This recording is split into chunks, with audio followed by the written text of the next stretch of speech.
सर्वेभ्य नमो नमः। आज हम महर्षि मनु के द्वारा विरचित मनुस्मृति के द्वितीय अध्याय का 84वें नंबर का श्लोक पढ़ेंगे। प्रस्तुत श्लोक में महर्षि मनु ओंकार के महत्व का प्रतिपादन कर बता रहे हैं कि किस तरह से ओंकार का जो उच्चारण है वह हमारे लिए किस प्रकार से उपयोगी है, उसके द्वारा किस तरह से हम उन्नति के पथ पर अग्रसर हो सकते हैं और किस तरह से ओंकार हमारी दैनिक जीवन की क्रियाओं में किस तरह से हमारी सहायता प्रदान करता है, किस तरह से हमारे लिए ओंकार परम ब्रह्मा के समान है, उसी का उल्लेख महर्षि मनु ने उक्त श्लोक में किया है। मैं श्लोक का वाचन करता हूँ, तत्पश्चात हम इसके अर्थ को देखेंगे। क्या कह रहे हैं महर्षि मनु ओंकार के महत्व को उल्लेखित कर। क्षरयन्ति सर्वा वेदिकयो जुहोति यजति क्रिया अक्षरम दुष्करम ज्ञेयम ब्रह्मा च एव प्रजापतिः। क्या कह रहे महर्षि मनु? क्षरयन्ति सर्वा वेदिकयो जुहोति यजति क्रिया अक्षरम दुष्करम ज्ञेयम ब्रह्मा च एव प्रजापति। उक्त श्लोक का अन्वय इस तरह से होगा। सर्वाः जुहोति यजति वेदिकयः क्रिया क्षरन्ति अक्षरम दुष्करम ज्ञेयम ब्रह्मा च एव प्रजापतिः। सर्वा जुहोति यानी सभी जो होम यज्ञ आदि जो वैदिक क्रियाएं हैं क्षीण हो जाती है, तो सर्वा जुहोति यजति यानी जो सभी होम यज्ञ आदि जो वैदिक क्रियाएं हैं वे क्या हो जाती, क्रिया क्षीणति यानी क्षीण हो जाती, परंतु अक्षरम दुष्करम ज्ञेयम ब्रह्मा च एव प्रजापति, परंतु ओंकार के अक्षय समझना चाहिए क्योंकि यह परम ब्रह्म के समान है और यही प्रजापति है। यानी महर्षि मनु के कहने का तात्पर्य कि सर्वा जुहोति यजति यानी सभी होम, जुहोति का अर्थ होम, यजति यानी जो यज्ञ आदि जो वैदिक क्रिया यानी जो वैदिक क्रिया है वह क्षीयंती यानी वह धीरे धीरे क्षीण हो जाती, परंतु अक्षरम दुष्करम ज्ञेयम यानी जो ओम अक्षर है उसको अक्षय समझना चाहिए, वह कभी भी समाप्त नहीं होता क्योंकि वह ब्रह्म यानी वह परम ब्रह्म के समान है तथा एवं प्रजापति और वही प्रजापति है। यानी महर्षि मनु के कहने का तात्पर्य है कि वेदों में प्रतिपादित हवन यज्ञ आदि क्रियाओं से प्राप्त होने वाला स्वर्ग आदि की प्राप्ति रूपी फल नाशवान है, किंतु एक अक्षर ओम के जप से प्राप्त होने वाला पुण्य रूपी फल सनातन है, इसका कभी भी नाश नहीं होता है, ऐसा समझना चाहिए। ओम के जप से साधक को ब्रह्मा की प्राप्ति होती है, अतः ओम ही ब्रह्मा कहलाता है। इसी प्रकार प्रजाओं का अधिपति भी यह ओम ही है। इस प्रकार ओम यह अक्षर ही सर्वोत्कृष्ट है और उसी के समान माना जाता है। एक बार पुनः श्लोक का वाचन करते हैं, उसके अर्थ को देते। क्या कह रहे महर्षि मनु? क्षरयन्ति सर्वा वेदिकयो जुहोति यजति क्रिया अक्षरम दुष्करम ज्ञेयम ब्रह्मा च एव प्रजापतिः। यानी सर्वाः जुहोति यानी सभी जो होम आदि यजति यानी यज्ञ आदि जो वैदिक क्रिया यानी जो वैदिक क्रिया है वह क्षीणति यानी क्षीण हो जाती, परंतु अक्षरम दुष्करम परंतु ओंकार जो अक्षर है उसको अक्षय समझना चाहिए। ब्रह्मा च एव और वह परम ब्रह्मा के समान है और वही प्रजापति है। इस तरह से महर्षि मनु ने उक्त श्लोक में ओंकार के महत्व को बताया है कि ओंकार ये एक अक्षर ही मनुष्य के लिए सर्वोत्कृष्ट है और जीवन में सभी प्रकार के फलों की प्राप्ति में सहायक होता है।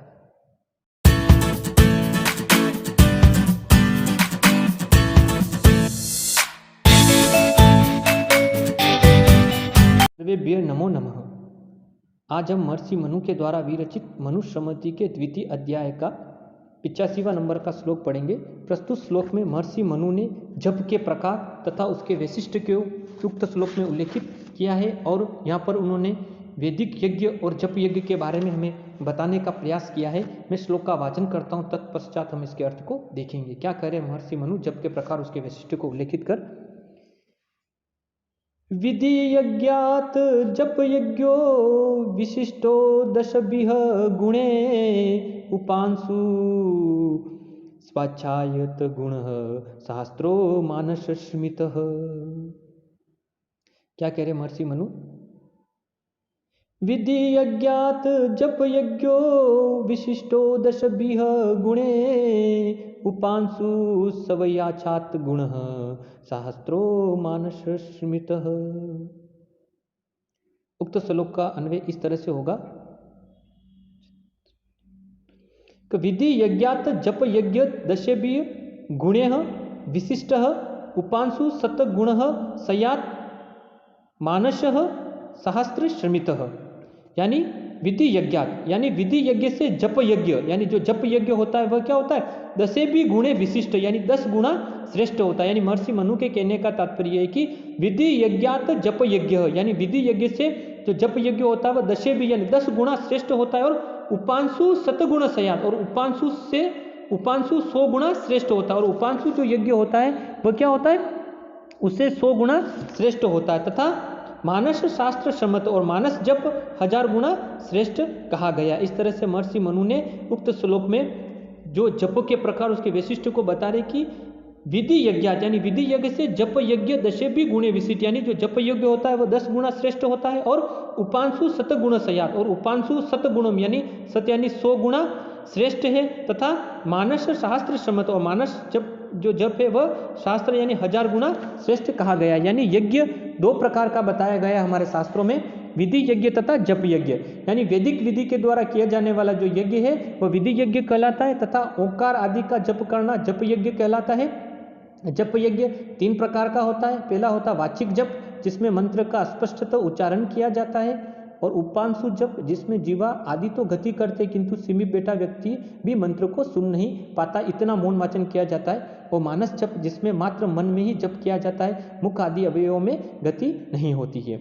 मनु के कहने का तात्पर्य यह है कि पुत्रेष्टि ज्योतिष्टम आदि विधि यज्ञों की अपेक्षा वाचिक जो जप यज्ञ है वह 10 गुना अधिक फल प्रदान करने वाला होता है, और वाचिक जप की अपेक्षा उपांशु जप 100 गुना अधिक फल प्रदान करता है, तथा मानस जप 1000 गुना अधिक फल प्रदान करने वाला होता है। इस प्रकार ये उत्तरोत्तर श्रेष्ठ होते हैं। अतः सावित्री आदि मंत्रों का मानस जप अति फलदायी तथा श्रेष्ठकर होता है। इस तरह से महर्षि मनु ने मानस जप की श्रेष्ठता को प्रतिपादित करते हुए मानस जप करने का हमें निर्देश उक्त श्लोक में प्रदान किया है। एक बार पुनः श्लोक का वाचन करते हैं, उसके अर्थ को देखते हैं। क्या कह रहे महर्षि मनु, विधि यज्ञात जप यज्ञो विशिष्टो 10 भी गुणे उपांशु सवयचात गुण शास्त्रो मानस श्रमितः।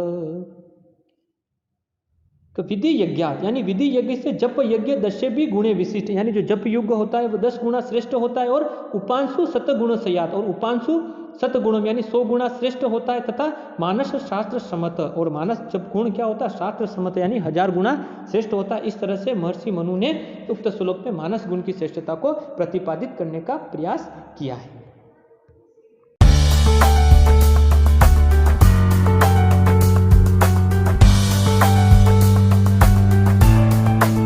हम महर्षि मनु के द्वारा विरचित मनु सम्मति के द्वितीय अध्याय का 86वां नंबर का श्लोक पढ़ेंगे। प्रस्तुत श्लोक में महर्षि मनु पुनः जप यज्ञ की श्रेष्ठता को प्रतिपादित कर बता रहे हैं कि जो जप यज्ञ वह किस तरह से सभी प्रकार के जपों में श्रेष्ठ है, उसकी श्रेष्ठता का प्रतिपादन इस श्लोक में किया गया है। मैं श्लोक का वाचन करता हूँ, तत्पश्चात हम इसके अर्थ को देखेंगे। क्या कह रहे हैं महर्षि मनु जप यज्ञ की सर्वोत्कृष्टता को उल्लेखित कर, ये पाक यज्ञ चत्वारो विधि यज्ञ समन्विता सर्वे ते जप यज्ञस्य कलाम न अहंति षोडशम। क्या कह रहे महर्षि मनु, ये पाक यज्ञ चत्वारो विधि यज्ञ समन्विता सर्वे ते जप यज्ञस्य कलाम न अहंति षोडशम। ये पाक यज्ञाश्च चत्वारो विधि यज्ञ समन्विता सर्वे ते जप यज्ञस्य कलाम न अहंति षोडशम। उक्त श्लोक का अन्वय इस तरह से होगा, विधि यज्ञ समन्विता ये चत्वारः पाक यज्ञाः ते सर्वे जप यज्ञस्य षोडशम कलाम न अहंति।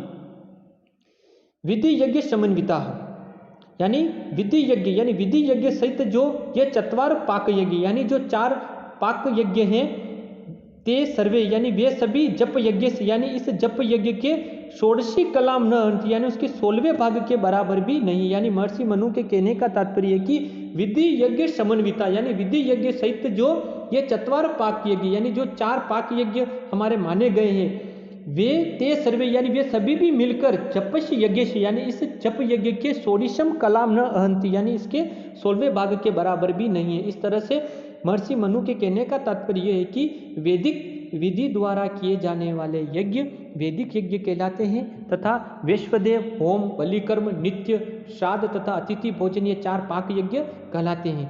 पाक यज्ञ में देवता, पितृ तथा प्राणियों को तृप्त किया जाता है। पाक यज्ञों की गणना भी विधि यज्ञों में ही की जाती है। मनु के कहने का मत यह है कि 10 पौर्णमास आदि विधि यज्ञ तथा 4 पाक यज्ञ ये सभी यज्ञ मिलकर भी जप यज्ञ के 16वें भाग के बराबर भी महत्व नहीं रखते हैं, अर्थात सभी यज्ञों में जप यज्ञ ही सर्वोत्तम है। निश्चय ही मनुष्य को जप यज्ञ का आचरण करना चाहिए। हमारे जो 5 यज्ञ बताए गए उसमें ब्रह्म यज्ञ जिसमें स्वाध्याय करना है, वैश्यदेव होम है ना, बलि कर्म, नित्य श्राद्ध तथा अतिथि भोजन, ये 5 महायज्ञ माने गए। ब्रह्म यज्ञ, देव यज्ञ, पितृ यज्ञ, भूत यज्ञ और नरयज्ञ। तत्पश्चात वैश्यदेव होम घर में नित्य किया जाने वाला देव यज्ञ, भूत यज्ञ, पितृ यज्ञ तथा मनुष्य यज्ञ का सम्मिलित स्वरूप ही भी वैश्यदेव होम कहलाता है, ऐसा भी उल्लेखित किया जाता है। और सामान्य रूप से 5 महायज्ञ अगर हम देखें तो देव यज्ञ, पितृ यज्ञ, भूत यज्ञ और नरयज्ञ। ब्रह्म यज्ञ, देव यज्ञ, पितृ यज्ञ, भूत यज्ञ, नरयज्ञ माना। देव यज्ञ में हमारे देवताओं आदि की आराधना की जाती है, पितृ यज्ञ में पितरों को तर्पण प्रदान किया जाता है, देव यज्ञ, पितृ यज्ञ, भूत यज्ञ में जो कुछ भी बच्चा खाना बनाया जाता है उसमें कुछ भाग हमारे कौवों को, कुत्तों को आदि को दिया जाता है, कुछ भाग निकालने की परंपरा है। देव यज्ञ, पितृ यज्ञ, भूत, नरयज्ञ में अतिथि सत्कार के संदर्भ में बताया गया। और ब्रह्म यज्ञ, देव यज्ञ, पुत्र, नरयज्ञ है ना, ब्रह्म यज्ञ, देव यज्ञ, पितृ यज्ञ, भूत यज्ञ और नरयज्ञ, इस तरह से हमारे ब्रह्म यज्ञ में स्वाध्याय के संदर्भ में बताया है। इस तरह से महर्षि मनु ने उक्त श्लोक में जप यज्ञ की श्रेष्ठता का उल्लेख किया है। पुनः श्लोक का वाचन करते हैं, उसके अर्थ को देखते हैं क्या करे महर्षि मनु। ये पाक यज्ञाश्च चत्वारो विधि यज्ञ समन्विता सर्वे ते जप यज्ञस्य कलाम न अहंति षोडशम। विधि यज्ञ समन्विता यानी विधि यज्ञ सहित ये 4 पाक यज्ञ यानी जो 4 पाक यज्ञ हैं ते सर्वे यानी वे सभी जप यज्ञ से षोडशम कलाम न अहंति यानी इस जप यज्ञ की 16वीं भाग के बराबर भी नहीं है। यानी महर्षि मनु के कहने का तात्पर्य यह है कि हमारे जो 4 पाक यज्ञ माने गए हैं वे सभी पाक यज्ञ इस जप यज्ञ जिस ओम जप का जो उच्चारण है इस ओंकार के संदर्भ में वे उसके 16वें भाग में बराबर में, इस तरह से महर्षि मनु ने उक्त श्लोक में जप यज्ञ की श्रेष्ठता का और उसकी सर्वोत्कृष्टता को प्रतिपादित करने का प्रयास किया है।